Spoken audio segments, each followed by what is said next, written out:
Conference जिसका सभी बेसब्री से इंतजार कर रहे थे। अपनी पूरी टीम के साथ, तमाम सेक्रेटरीज के साथ इस वक्त निर्मला सीतारमन दिल्ली में प्रेस कॉन्फ्रेंस शुरू कर रही हैं।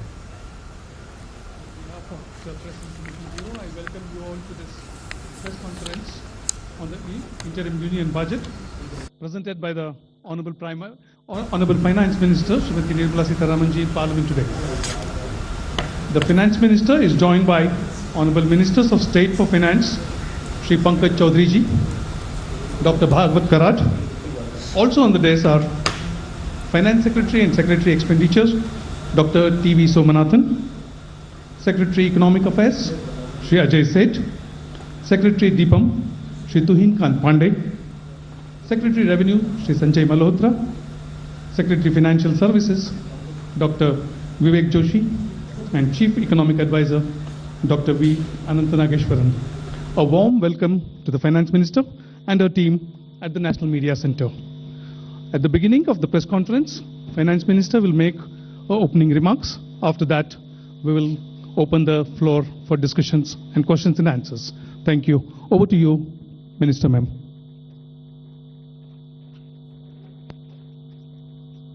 So thank you for coming here today.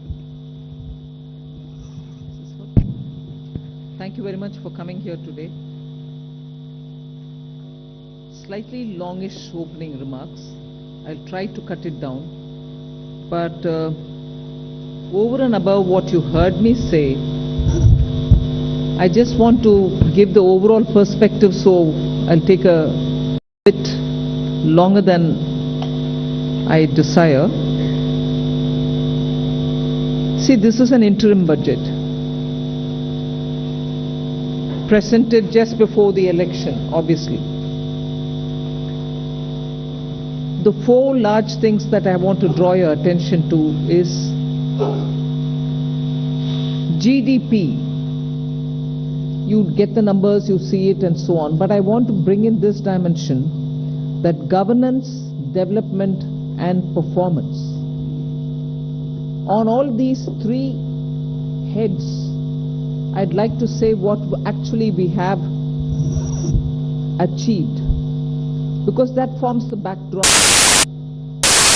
So, governance, this budget from a position we have delivered on development, better management, intentions, correct policy, and correct. So it's and correct governance and correct and confidence. That stood for peace.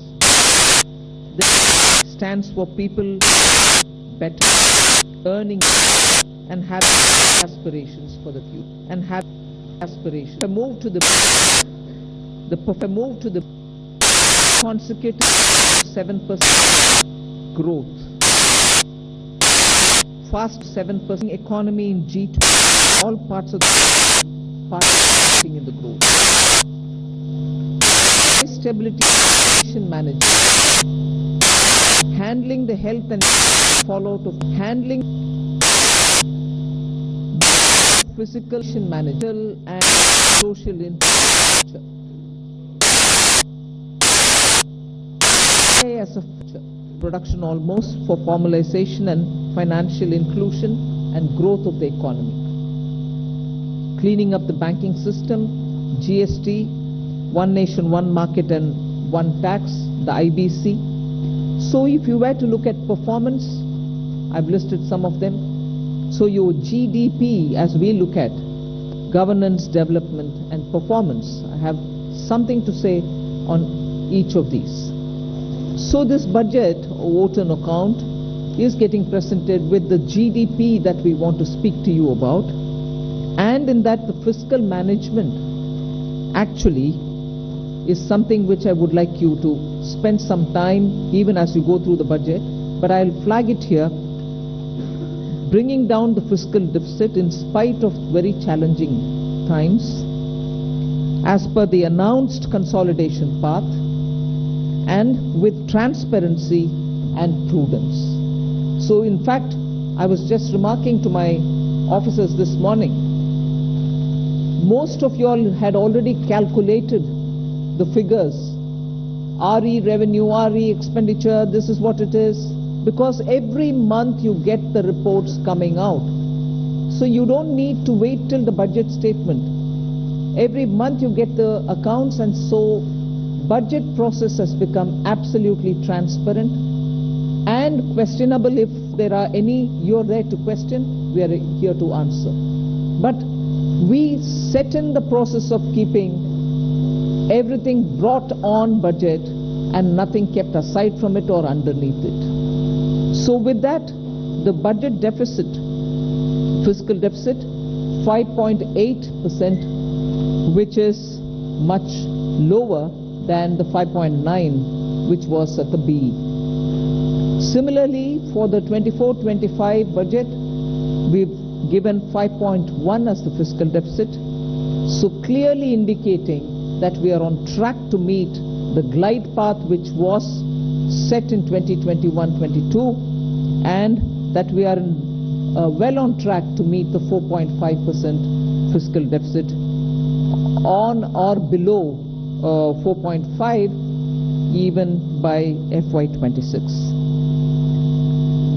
If this is the background with which I'm talking and the presentation of the budget happened, I want to very clearly put some things under the heading, if you want to call it that, Disha Nirdeshak Baatein.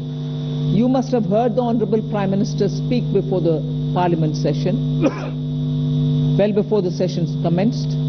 His usual customary remarks. He said the budget will be presented tomorrow and you will have some Disha Nirdeshak Baatein in it. So, what are those Disha Nirdeshak Baatein? There are about 5 of them I highlight. Social justice as effective and necessary governance model. So it's not just a slogan for us, social justice, we'll have to work for Nyay. No. We've shown you that it is a governance model and a successful one at that. So social justice as an effective and governance, necessarily a governance model. Then 4 major caste groups, as we call it, as Prime Minister has emphasized: the poor, the women, the youth, and the Annadata. So Disha Nirdeshak Baatein, you have the second point. Third, focus on infrastructure. This year again, massive increases of capex happened in the last 4 years. This year too, there is 11% increase, resulting in a very recallable number, 11,11,111 crores. So continuing the trend of the last 4 years, where capital expenditure has been the route, one for revival earlier from COVID, and now for sustained growth towards towards the Vikasit Bharat goal. Fourth is the using of technology as a huge opportunity. DPI as almost a new factor of production. So it is actually bringing in the value addition to the economy. It is facilitating every sector to bring in the value addition which is so required and improves on our productivity. And the last Disha Nirdeshak Baatein is high-powered committee for extensive consideration of challenges arising from population growth and demographic challenges. So if these are Disha Nirdeshak Baatein, what were the major announcements? I'll recall very quickly 12 of them. I'm not spending any time except for reading out what those 12 are. 2 crore more homes under the PM Awas Yojana. We already completed nearly the 3 crore. Housing for middle class. Rooftop solar for at least 300 units of power generation every month, which will be Muft Bijli for the households. There will be some assistance and some kind of a funding which will be extended. So you're generating renewable energy, providing the renewable energy generators the free, that which will they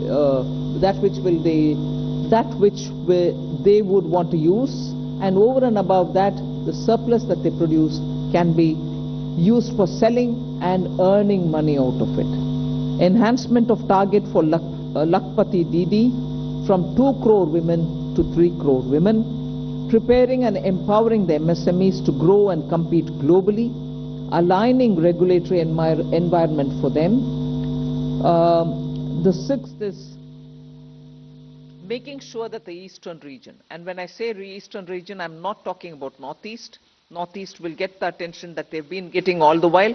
They will still continue to get it, and they will be on the top of our priority. But when I say the eastern region, I'm talking about Bihar, Jharkhand, Chhattisgarh and Orissa, making sure that they'll become the engines of growth for the new Amritkal India that we are trying to use as a bridge towards leading to Vikasit Bharat 2047. And Eastern India, I've missed out on West Bengal, please add it, Bihar, Jharkhand, Orissa, Chhattisgarh and West Bengal. Next generation reforms will be carried on, building consensus with states and stakeholders for reform, perform, transform. 3 major corridors which are programs for railways, for logistics efficiency, and they have been explained. The important point that I want to highlight there is to make sure for Vikasit Bharat, you just don't need to build for better passenger convenience, you need to build for better passenger convenience. You need to give them safety. You need to shorten the traveling time for them. So one of the corridor is going to give emphasis for high density routes where passengers traffic is very high. We need to bring efficiencies and better safety in those areas. But for Vikasit Bharat, passengers need to move as they wish. But equally, materials, raw materials, building goods, cement, rare earths, minerals, we need them to move efficiently as well. So the corridor will take care of that as well.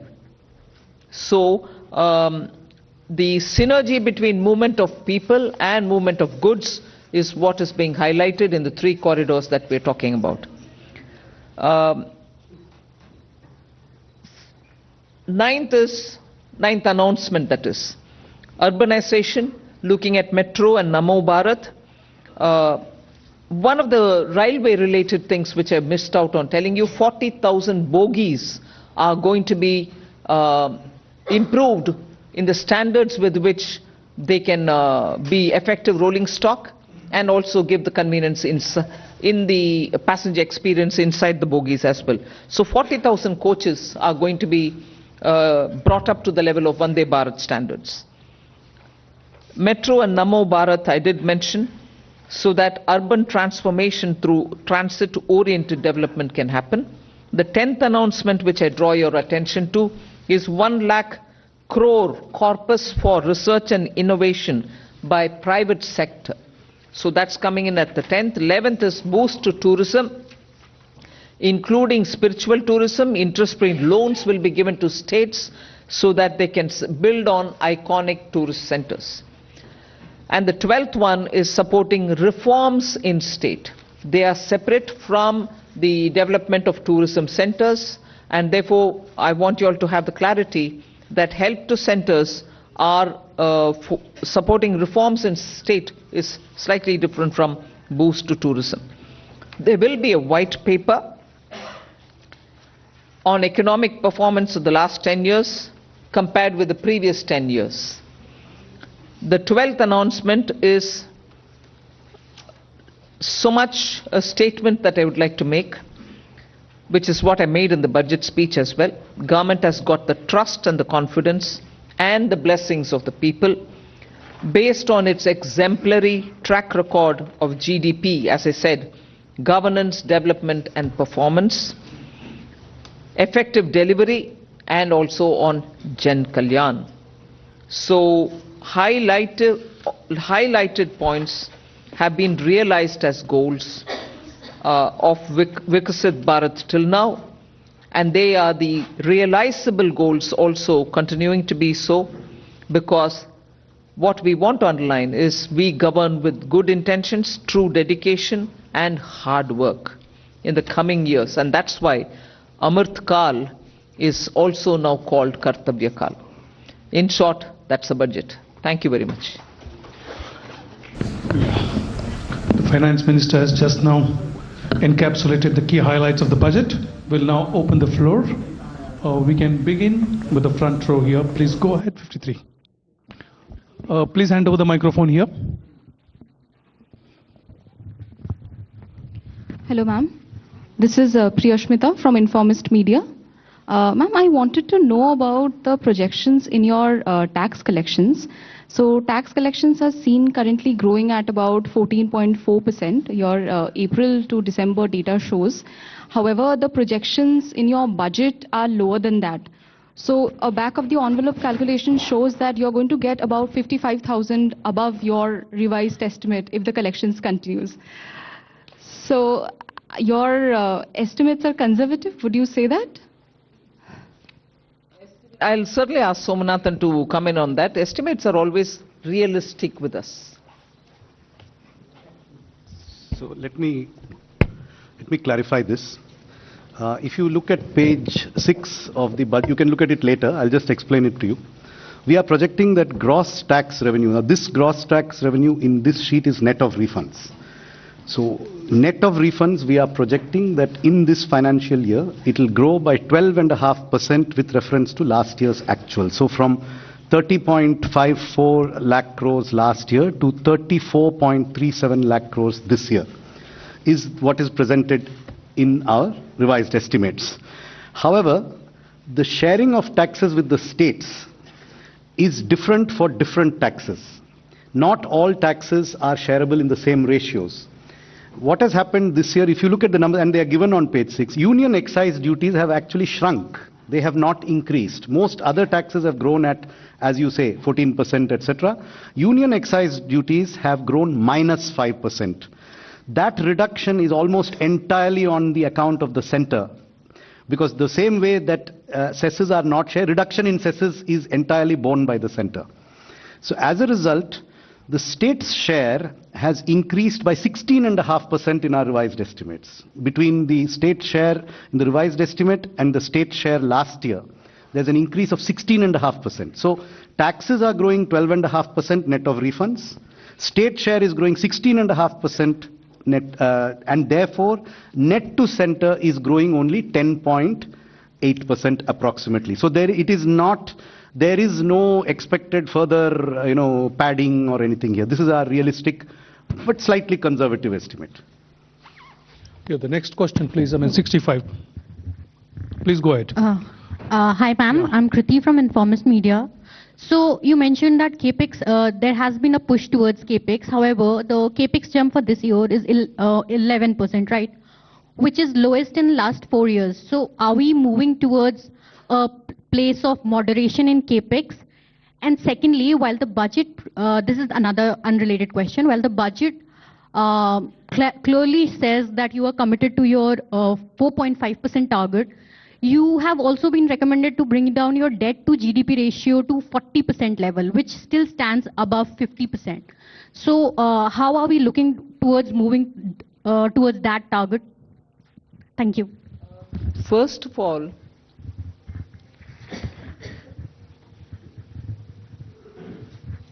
I'm on the second, your second bit was on the debt to GDP. What was your first one on? CAPEX.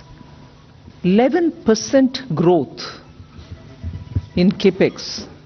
You've got used to about 30%, 23% from a low base. And today 11% on a high base appears low. Informist. 11 lakh crores going for capital expenditure. And you're seeing also that the private sector is coming in with their investments. So one has to have a clear understanding that when the government wants to spend through capital investment, it can be for one, triggering the economy so that private sector also comes in. At a time when private sector didn't come in, we still fully came in. Now we are seeing also signs of private sector also coming in. So it's only natural for two reasons, therefore, for you to look at. One, on what base are you saying 11% is less? Growth it is. And second, please do look up if private sector is coming in or not. Does that answer you? Yeah. The next question, we'll take it. Wait. Still? Now, on your 40% of, first of all, that was a figure that was set before COVID. Its relevance today is something that has to be looked at completely afresh. And in fact, in 21-22, the finance minister had set out a particular fiscal consolidation glide path, which is the post-COVID glide path. I would only point out that today India's debt to GDP ratio is one of the lowest in the G20 apart from other countries. So we have to look at things in today's context, not based on a historical relic of a report which was prepared long ago before COVID happened. Yeah. And again, our external debt also is something which you should notice is never been high, not high even now. Yeah. Second row, I would request you to confine to one question, please, because there are many questions coming up. Yeah. Thank you very much. Please go ahead.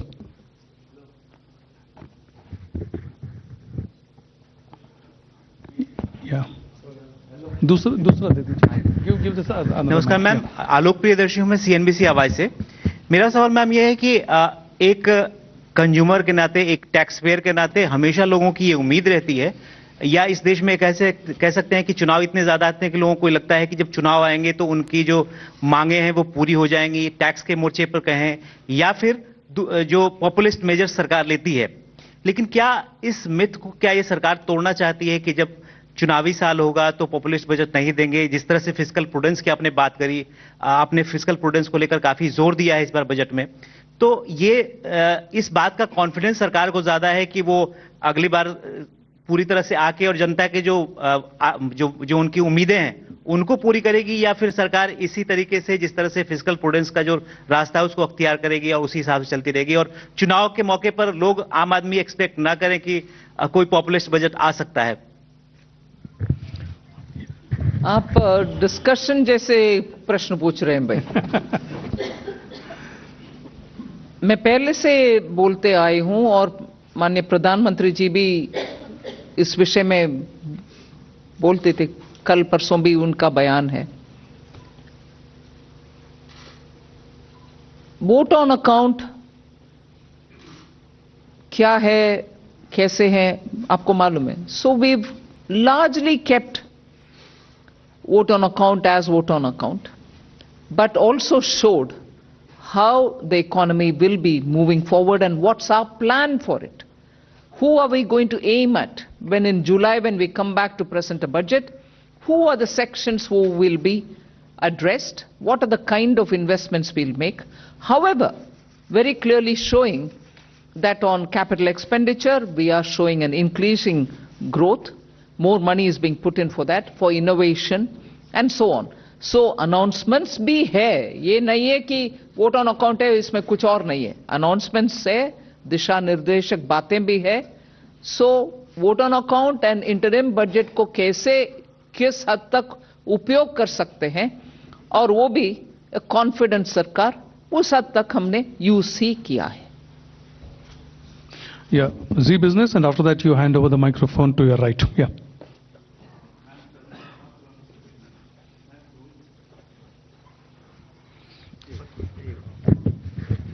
Ma'am, आपने दो बड़ी schemes का ऐलान किया, एक urban area के अंदर housing scheme का, दूसरा रूफटॉप सोलर के लिए. मैम, इसका बजट एलोकेशन कितना है? एक सवाल. दूसरा सवाल मैं मैम पूछना चाहूँगा डाइवेस्टमेंट के ऊपर.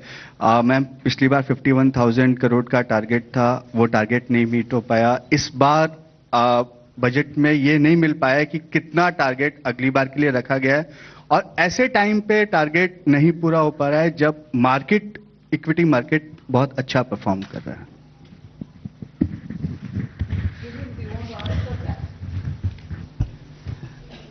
पहली बात तो मैं ये स्पष्ट करना चाहूँगा कि जो डिसइन्वेस्टमेंट है उसमें हम वैल्यू लॉकिंग का प्रिंसिपल लाते हैं. आपको एक मैं छोटा सा उदाहरण देता हूँ. हमारे जो 61 लिस्टेड CPSCs हैं और 16 PSBs हैं, एक यानी कि 1 जनवरी 2021 में, यानी कि 3 साल पहले उनका combined market cap 15 lakh crore था और आज के वक्त में वो 58 लाख करोड़ है। तो हमने 42 लाख करोड़ की वेल्थ क्रिएट की है पब्लिक सेक्टर में, और उसको माइनॉरिटी शेयर होल्डर्स जो उसमें हैं उन सबके साथ उनकी वेल्थ शेयर हुई है। तो आप वेल्थ इफेक्ट नहीं देख रहे हैं, आप सिर्फ उसमें से वेल्थ में से हम क्या निकाल रहे हैं, लेकिन वो जो वेल्थ जनरेट करना भी इक्वली इंपॉर्टेंट है। एक साल लोन में हमने 25 लाख करोड़ का एडिशन किया है। तो आप समझ सकते हैं कि 2014 से जब हमने 4.2 लाख करोड़ का डिसइन्वेस्टमेंट किया है और 4 लाख करोड़ का हमने डिविडेंड लिया है सीपीएससी से, 8.5 लाख करोड़, उसके मुकाबले एक ही साल में 25 लाख करोड़ का हम मार्केट कैप ऐड कर रहे हैं। तो ये जो वैल्यू अनलॉकिंग स्टोरी, इसका मतलब ये है कि आपको डिसइन्वेस्टमेंट करना है तो वेल्थ भी इंप्रूव करनी है, शेयर की वैल्यू भी लेनी है, और तब डिसइन्वेस्टमेंट कैलिब्रेटेड वे से करना है। इसलिए सरकार ने डिसइन्वेस्टमेंट का एक तो हमने कोई फिक्स टारगेट भी इसे नहीं रखा है। हमने ये कहा है कि हम एक अदर रिसीट्स में एसेट मोनेटाइजेशन हो, डिसइन्वेस्टमेंट हो, वो सब जाते हैं। और दूसरा रिसीट का एक इशू है कि हम कभी भी यदि हमें अपॉर्चुनिटी मिलेगी इससे ज्यादा भी कर सकते हैं, लेकिन एक उसको फिक्स्ड मार्केट सिग्नल ये देना कि हम शेयर बेचेंगे ही बेचेंगे, इसी प्राइस पे बेचेंगे, उसके कारण उसका प्रतिकूल असर मार्केट में पड़ता है। इसलिए जो हमारा वो है अर्थ ये है कि हमारा जो रेवेन्यू है, और दूसरी हमने इंपॉर्टेंट स्ट्रैटेजी है कि डिसइन्वेस्टमेंट और डिविडेंड ये दोनों ऑपोजिट डायरेक्शन में हैं। जब हम कंबाइंड कह रहे हैं हम 92,000 करेंगे तो कंबाइंड आप देखिए, और non tax revenue is the biggest story. लगभग 75,000 करोड़ का नॉन टैक्स रेवेन्यू ऐड हो रहा है और हाईएस्ट ग्रोथ उसमें ही है। और अब लगभग 1 लाख करोड़ जो है, यदि आप बजट से देखें और नेक्स्ट बजट में देखें तो 1 लाख करोड़ का नॉन टैक्स रेवेन्यू हम ऐड कर रहे हैं। और नॉन टैक्स रेवेन्यू ऐड में डिविडेंड की बहुत बड़ी भूमिका है और डिविडेंड हम एक्सीड कर रहे हैं। तो इसलिए आप कंबाइंड वे से इस सारे यदि इस सेक्टर को देखें तो हमको एक नई दिशा में जाने की जरूरत है, जो हम गए हैं। Regarding the new schemes, rooftop solar के लिए 10,000 करोड़ का प्रोविजन है बजट में। As regards the urban housing scheme, its contours are being worked out, and there is a token, and it will be funded when the exact contours are finalized. Yeah, the next question, please go ahead. 81, please. Okay, I mean, I'll... Hello. Yeah, go ahead. Yeah, sir, Prakash Pedashi from ET now. Ma'am, the benefit of lower tax rate of 15% has been extended for startups and investment by sovereign wealth funds. My question is, I mean, has it also been extended for manufacturing unit?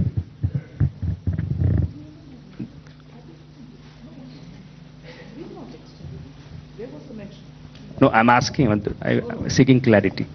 No. Thank you. Yeah, Bloomberg, Ruchi. Ma'am, some of the rating agencies have said that they will take a call on a ratings upgrade for India only after the next budget. But given that this budget of yours, you did say that it has been transparent, you've maintained the path of fiscal prudence as well. What will be your message for rating agencies? Not only aligning with the fiscal consolidation roadmap that we gave earlier, but bettering it. Is that one simple, straightforward message which every rating agency should take on board? Should take on board. Ma'am. Yeah, please go ahead. Yeah. Sapna here from CNBC TV 18. Ma'am, two questions. One very broad, generic, excellent work in terms of fiscal consolidation. Just want to understand, is it slightly ambitious to have a 5.1 number right away in the interim budget? I mean, broadly expectation was July budget, you will start kind of... No, I don't mean that. No, I don't mean that, but just try to understand, like in 2 years, you'll be able to do below 4.5%. Very broad understanding, ma'am. One is that. Second, ma'am, you're talking about next generation reforms. Within that context, the government has had a massive privatization agenda. There doesn't seem to be, any mention of that as of now. Just heard to him. Sapna, you're asking the same thing. No, but He went elaborately on it. But will you still be sticking to it? Just broadly wanted to understand.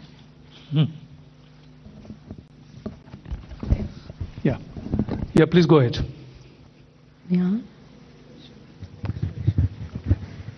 Timsi Jaipuria from CNBC TV 18. Ma'am, in your budget speech, you've given a very ambitious target of 1 lakh crore worth of a fund for private sector for research and innovation, where you've promised 50-year interest-free loan. If you could give the contours of this scheme, which are the sectors who will benefit in terms of the private sector, which are the specific sectors who can avail this corpus, and what kind of work or research and innovation are we focusing on? Sectors and how this scheme will work.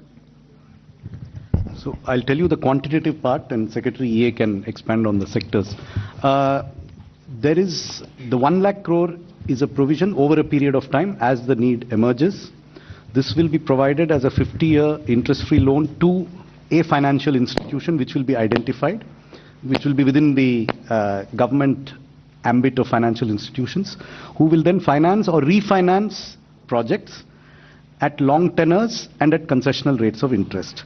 Money has been provided in this budget in the Department of Economic Affairs for multiple purposes, including this one. So there is a provision for this in the Department of Economic Affairs, which covers many other things also.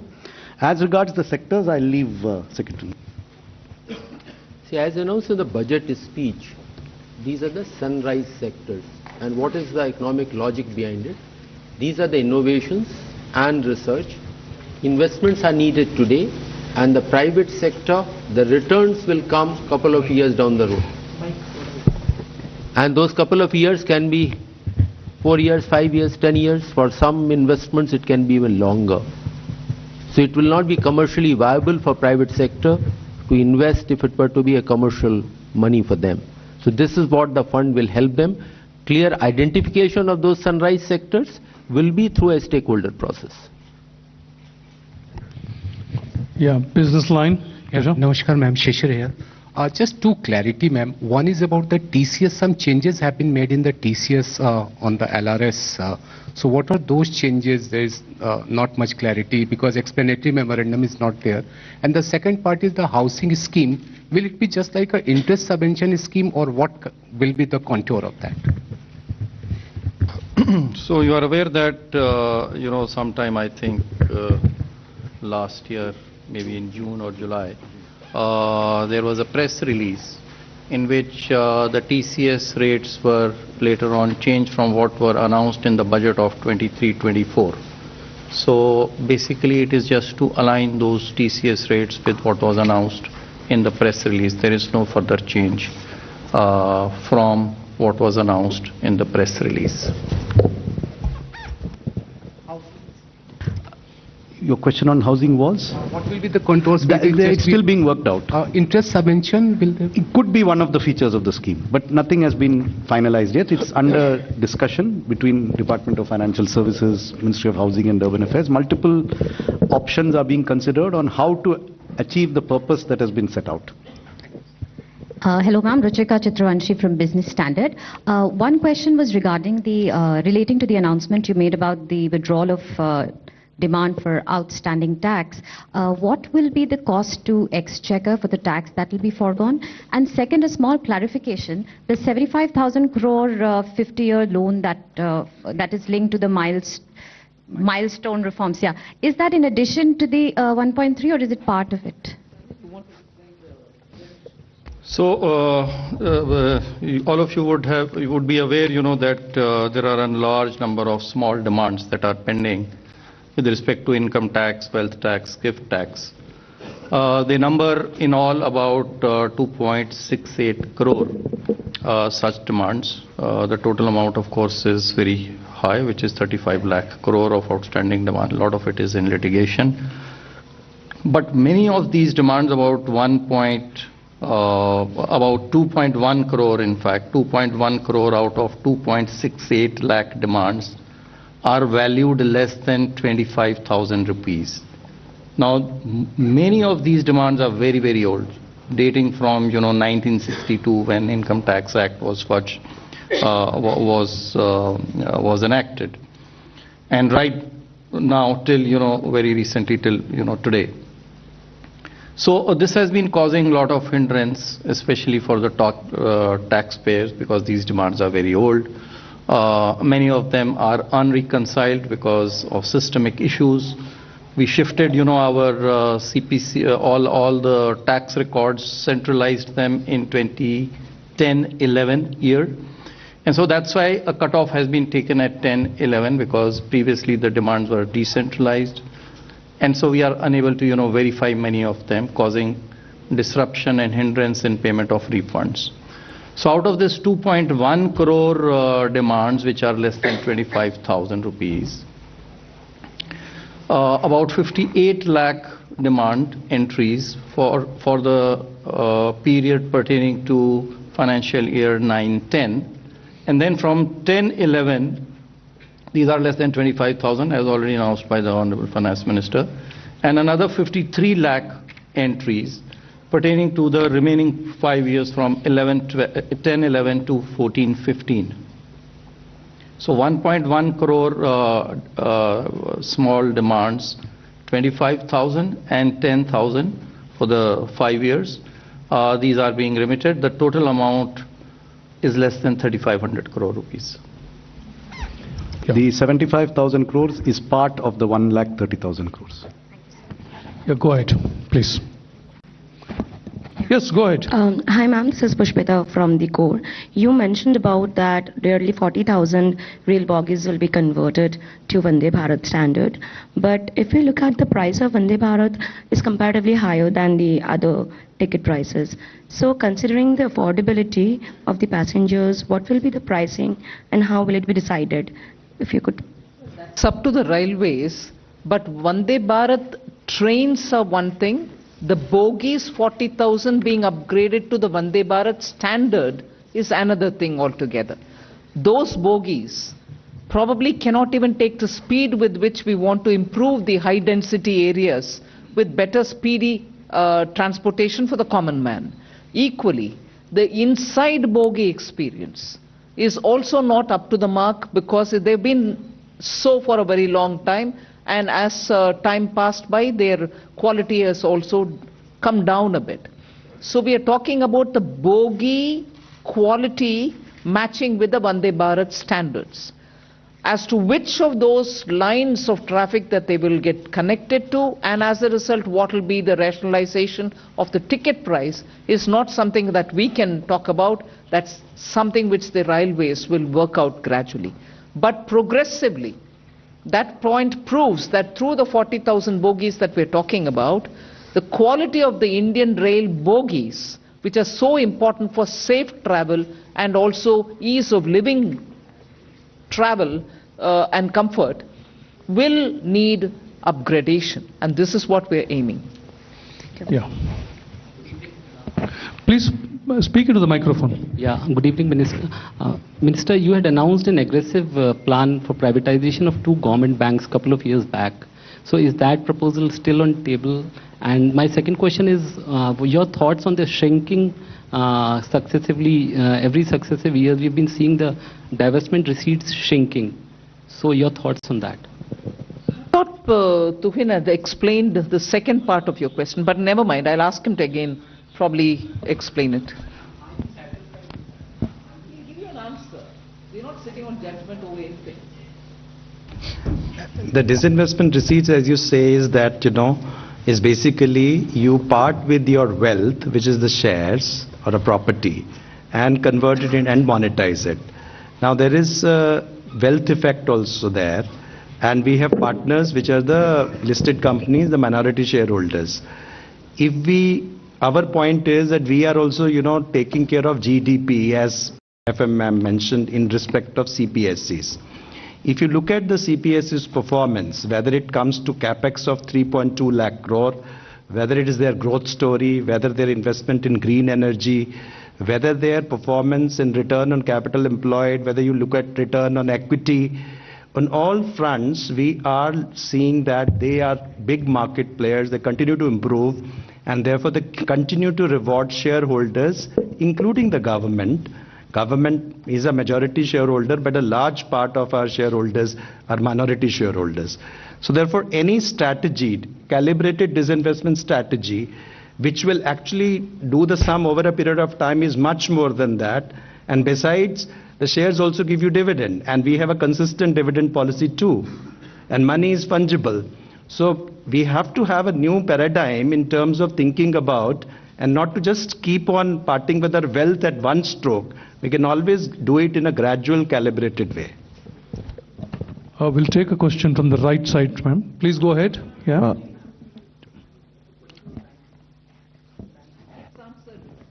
Yeah. Ma'am, I have a question on this committee on demographic change challenges.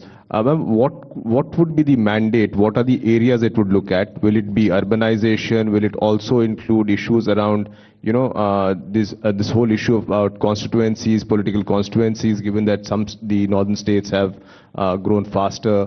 Also, two clarifications. One is on the 70,000 crore with DEA. For new schemes, what kind of schemes apart from solar rooftop are budgeted for? And two, on this issue of tax, these small disputes, does the 25,000 include only the principal amount, or is it interest and penalty for that 25,000? On the provision for Department of Economic Affairs, this has two components. There are certain specific announcements that have been made, and those are provided for. In addition, there is a large increase in our capital expenditure budget.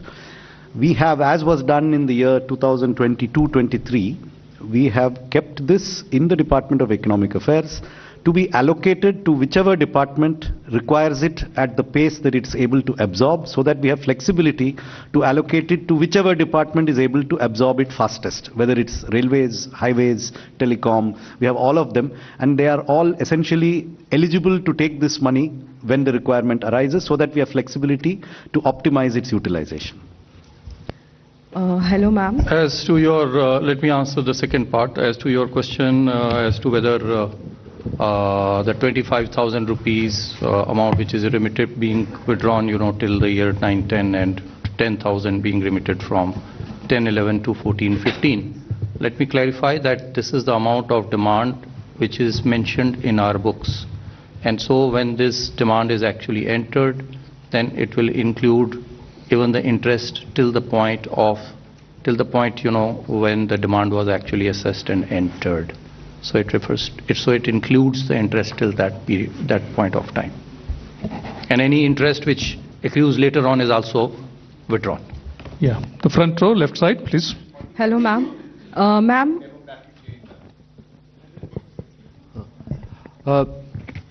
See, when we talk about demography, it is an opportunity, it is a challenge. And the current numbers, how the changes are happening over a period of time. So this committee will have a mandate to have an extensive consideration of those challenges and the opportunities, and come out with a specific set of recommendations. Hello, ma'am. Ma'am, I am Monica from the New Indian Express. Ma'am, in your budget speech, you mentioned about the India, Middle East, Europe economic corridor. So, given the fact that there are conflicts in the Middle East region, so is the project still on track? And also, when the French president was here, was there any discussion on the corridor? Well, it's been announced and we are taking it forward. Yes, there is significant disturbance in the Red Sea area and the Middle East, but this is a project which has long-term implications for the entire region up to Europe, because it also includes Europe. So yes, we will be taking this project forward. We will be consulting and taking it in all its contours. The The second last Ma'am, row there. Himanshu Shekhar from Himanshu. here, ma'am, yeah, NDTV India. Second last row, madam. Ma'am एक महत्वपूर्ण घोषणा आपने की है प्रधानमंत्री आवास योजना को लेकर अगले 5 साल में आप 2 करोड़ घर बनाएंगे क्या ये फैसला हुआ है कि इसमें से कितने घर आप ग्रामीण इलाकों में बनाएंगे और कितने शहरों में जैसा कि पहले ग्रामीण ग्रामीण के लिए बनाएंगे ग्रामीण के लिए 2 करोड़ और घर बनाएंगे हाँ। और ये 2 करोड़ 95 लाख का जो आपका टारगेट था वो आपने पूरा हो गया है 3 crore we are close to achieving 3 crores and over and above the 3 crores ये 2 करोड़ है और इसके लिए फाइनेंशियल कुछ एस्टिमेशन हुआ है कितना एलोकेशन करेंगे आप इसका allocation is provided for. It will be supplemented when the costing is worked out for these additional. But there is a provision to kick it off in the coming year. Thank you, sir. Yeah, please go ahead.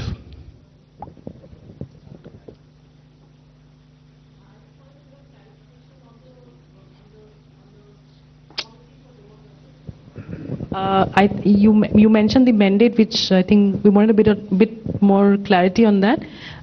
Is it going to be something similar to the population control bill that has been spoken about in the past, or is it going to have a different mandate? We just needed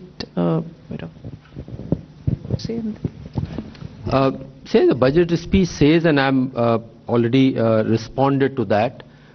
Wait for the terms of reference to come out, and then you will get to know the exact details. But overall approach is, it is a huge opportunity, but there are challenges. Both have to be taken note of, and appropriate responses to be taken. So that's really that broad idea I can share with you, and terms of reference will come out in due course. Yeah, please go ahead. Good evening, ma'am. This is Parth Singh from Outlook Business. Since you spoke about bringing the East India to pace in terms of development, I wanted to ask you, how does the government plans to address the industrial gap to help these states in a free market economy? And for example, more than 70% of the PLI projects are currently concentrated into just 3 states. So I wanted to ask you that. They are not concentrated in 3 states because we want them to be concentrated in 3 states. If there are investments happening and if there is going to be production in any other non-3 states that you want to talk about, PLI will be extended to them as well. It doesn't go on the criteria of geography. It goes on the criteria of manufacturing. It goes on the criteria of how many additional units are produced. I just want to add to that. The public sector investments have gone substantially to the eastern region, whether you look at gas pipelines, new fertilizer plants, or even new LHB railway rolling stock, which is being manufactured in Bihar. So a considerable amount of the public sector investment is focused on the eastern region. Yes, please go ahead. Yeah, if I can add on this particular one, as we are all aware, aspirational districts program in those districts is making a very significant change. 60% of those districts happen to be in eastern India. And when the people are better educated, etc., then more economic opportunities get generated there because skilled manpower is available in those areas. So we'll see over a period of time, and that is what the government will also be providing appropriate support. Ma'am, this is Nivedita Mukherjee from the Sunday Garden. This is with regard to the National Monetization Pipeline that was launched in August 9, 2021. And with regard to your focus on infra in this budget, do we see also that going forward, and what has been the progress? Ma'am, these are 2 different things. A very large part of infra assets are held by those infra agencies or the public sector undertakings. So as they embark upon their more capital investment, they also monetize some of their assets and plow it back. Some of the assets are owned by the government, so those monetization proceeds come to the government. So that one is going on, and that periodically those numbers come out, and if I recall, next year is also a very ambitious number for monetization. But everything doesn't come to the government there. Ma'am, I have a question. Actually, could you please elaborate? Identify yourself, then ask a question. I am Bani Kinkar Patnaik from the Economic Times. Ma'am, could you please elaborate a bit on the proposed changes in the calculation of agricultural income under the new tax regime. And ma'am, on the 75,000 crore loan. Say under the new tax regime, income from agriculture? Yes, yes. Huh? I mean, some reports I saw, ma'am, that's why I'm not here to answer some reports. We'll go ahead. Ma'am, on this 75,000 crore, interest-free loans to states, since it is part of 1.3 lakh crore allocation under CAPEX, so will the same, reforms conditions continue, or will there be additional reforms conditions? The specifics will be worked out, and it will be reform linked. What reforms, how much, for what, is something that will come when the guidelines are issued. Yeah, please go ahead. Yeah. Hi, ma'am. This is Vikas from The Hindu. In last year's finance bill debate, during the debate, you had announced the formation of a new committee to review the national pension system benefits to central government employees. And there was an expectation that, by 6 months or so, we might have some outcomes that you could consider. So can we expect that anytime soon, or do you think that might be left for the full budget now? One. And secondly, you've committed your government to, taking forward the next generation reforms. I wanted to get some sense of what are our priority areas there. And lastly, sorry to take a stab at it again, but this population growth committee that we're looking at, is it likely to happen after the census, because we've not had a census for a while? And as per the National Family Health Survey 2020 numbers that we have, our total fertility rate is already below the replacement rate, at around 2. So is there some way that we're looking at keeping our population stable at a certain level, or to reduce it over a broader period?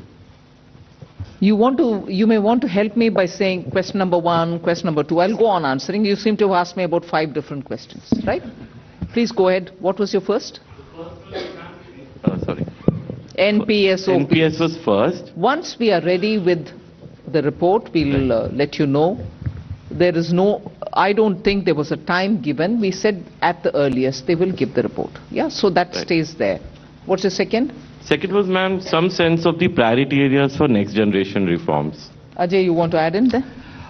See, you would have noticed that a particular section and extensively covered that what will be the broad strategies for the next several years, getting into those.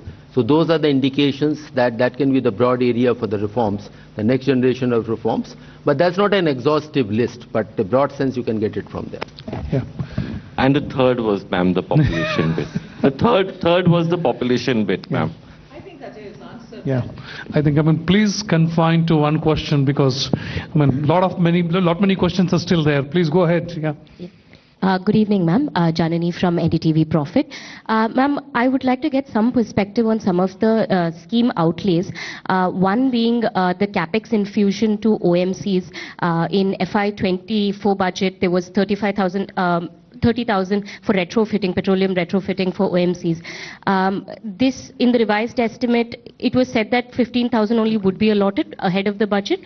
But later we have seen that the same 15,000 amount is there for FY25. Just want to understand if the same has been deferred. And also on the fertilizer subsidy, comparatively it's lesser. So the reason or reasons behind that math? On the oil marketing company public investment, the requirements were reassessed, and it's also been deferred to next financial year.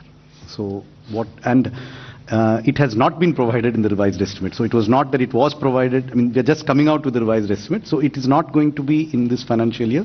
It's been provided for in the next financial year. And the second part was? Fertilizer subsidy. Fertilizer subsidy is estimated based on recent trends in global ammonia and fertilizer prices, which have been on a downward trend for the last 6 months. So it's our current estimate based on the best information we have right now, which is very different from the prices which were there during the early part of this year. Adrija from Money Control. You have assumed a nominal GDP of 10.5 for the budget. So that would just wanted to know the division between the real GDP growth and the deflator.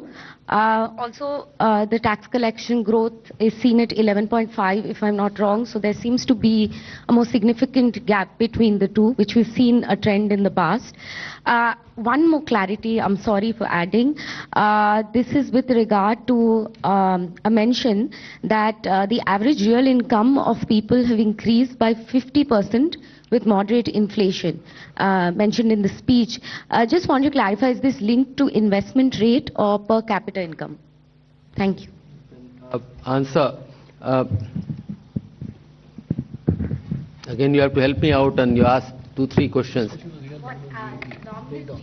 So again, for the budget purposes, it is the nominal GDP which is relevant. That's how the fiscal deficit and other deficit numbers are done. So that estimate is 10.5%. And I recall last year, again, several of you said that are we underestimating, overestimating, etc. We said we have a realistic number. Of course, this year it has been a little lower, 8.9. So our sense is that next year, 10 and 10.5% nominal growth rate is a reasonable number. As far as real growth is concerned, the breakup is not a budget issue. You would have seen the document which Chief Economic Advisor has brought out just 2 days back, and he has extensively covered his take on what the real growth would be. And so you would have read that document already. Your second question? The 50% 50% is a, I said that announcement, or rather the data which has been shared in the budget is in real terms. So that has nothing to do with inflation. You are combining the two issues here. There's on a constant prices, income has gone up by 50%. There's yet another statement which is coming up. There has been a moderate inflation. Inflation has been kept within the policy band, except for the post-pandemic period. If we take the 10-year period, it has been well within the policy band. I'll request. I'll just clarify. I'll just clarify this. I think the reference to the growth in real per capita income is 56% is the growth between FY14 and FY23. That's what ma'am was referring to in her speech. And 57% growth in real per capita GDP. Okay? That is what she was referring to. Thank you. Yeah, please go ahead. I'm Meghna Mittal from Money Control. The government has announced in the budget lowering the market borrowing next financial year, the gross market borrowing.